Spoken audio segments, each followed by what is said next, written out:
அன்பர்களே வணக்கம். இருமனம் கூடும் திருமண வாழ்க்கை சிறப்பாக இருக்க வேண்டும் என்றால் அவருடைய ஜாதகம் எப்படி இருக்க வேண்டும், எப்படி இருந்தால் சிறப்பு என்பதை பற்றி பார்ப்போம். அன்பர்களே, ஒரு ஆணோ அல்லது பெண்ணோ அவர்களுக்கு திருமண வாழ்க்கை சிறப்பாக இருக்க வேண்டுமென்றால் முதலிலே அவருடைய லக்கண கொடுப்பனை சிறப்பாக இருக்க வேண்டும். இந்த லக்கண கொடுப்பனை என்பது லக்னாதிபதியை பற்றி சொல்லக்கூடியது. அந்த லக்னாதிபதியான கிரகம் நல்ல ஆதிபத்தியம் பெற்று சுபருடைய பார்வை பெற்றால் அவருடைய வாழ்க்கை சிறப்பாக இருக்கும். இது ஒரு புறம். இது மட்டுமல்லாமல் குடும்பஸ்தானம் என்று சொல்லக்கூடிய 2ஆம் இடமும் அந்த குடும்பஸ்தானாதிபதியான கிரகமும் வலுத்திருக்க வேண்டும். இது மட்டுமல்லாமல் 7ஆம் பாவம் என்று சொல்லக்கூடிய அந்த 7க்குரியவன் வலுவான நிலையில் இருக்க வேண்டும். அப்படி பார்க்கும்போது லக்னாதிபதி முக்கியம், குடும்பாதிபதி முக்கியம், 7ஆம் இட அதிபதி மிக முக்கியம். ஆக இந்த கிரகங்கள் வலுத்து இருந்தால் நிச்சயமாக நல்ல திருமண வாழ்க்கை அமையும். இது ஒரு புறம் இருக்கட்டும். அடுத்தபடியாக நாம் கவனிக்க வேண்டியது, இது மட்டும் சிறப்பாக இருந்தால் போதும் என்று நாம் நினைப்போம். ஆனால் இவர்களுக்கு போகஸ்தானம், அந்த ஸ்தானாதிபதியும் வலுத்திருக்க வேண்டும். திருமணத்திலே அந்த போகஸ்தானம் என்பது மிக முக்கியமான ஒன்று. ஆக நாம் 7 பொருத்தம், 9 பொருத்தம், 10 பொருத்தம் என்று பார்ப்போம். அத்துடன் இந்த போகாதிபதி என்று சொல்லக்கூடிய அந்த ஸ்தானத்துக்கு அதிபதினும் நாம் பார்க்க வேண்டும்.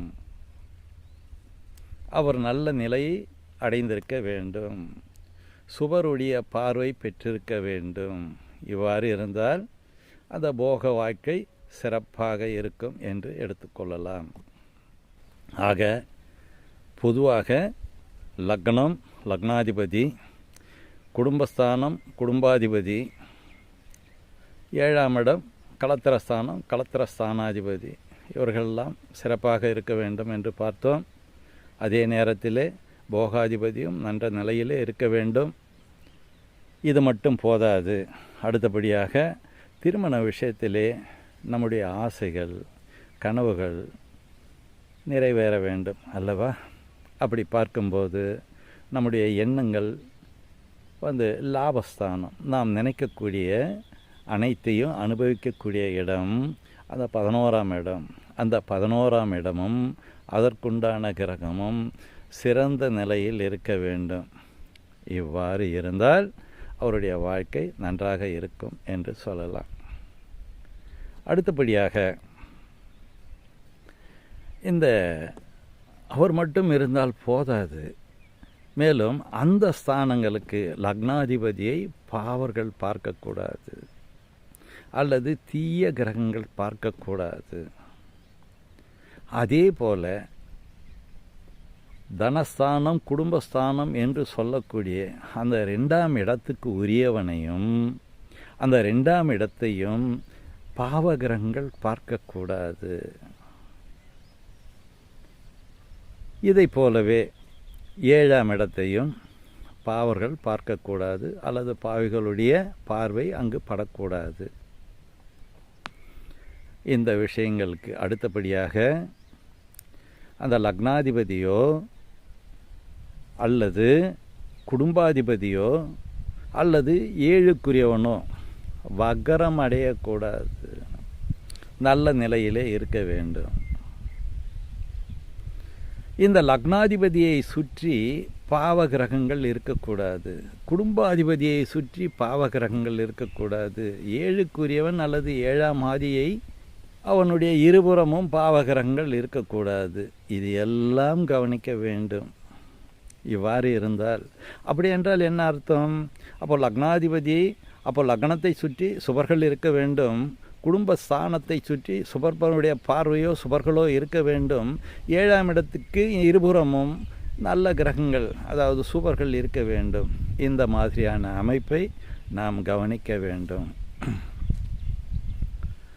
7க்குரியவன் லக்னாதிபதி, 7க்குரியவன், 2க்குரியவன், 11க்குரியவன் இவர்களெல்லாம் சிறப்பாக அமைந்து விட்டாலும் தசையும் புத்தியும் மிக மிக அவசியமான ஒன்று.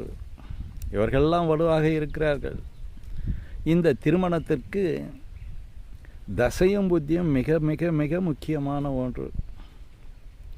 இது மட்டுமல்லாமல் கோச்சாரத்திலே கோச்சார கிரகங்களின் பார்வைகள் சிறப்பாக இருக்க வேண்டும். இவ்வாறு இருந்தால் ஒரு ஆணாக இருந்தாலும் ஒரு பெண்ணாக இருந்தாலும் அவர்களுக்கு திருமண வாழ்க்கை இனிப்பாக அமையும். அடுத்தபடியாக 7க்குரியவன் 7ஆம் இடத்தையே பார்த்தால் ரொம்ப சிறப்பாக இருக்கும் அப்படின்ற விஷயத்தையும் நம்ம எடுத்துக்கலாம். ஆக ஒரு திருமண விஷயத்திற்கு இத்தனை அமைப்புகள் இருந்தால் மிக சிறப்பாக இருக்கும்.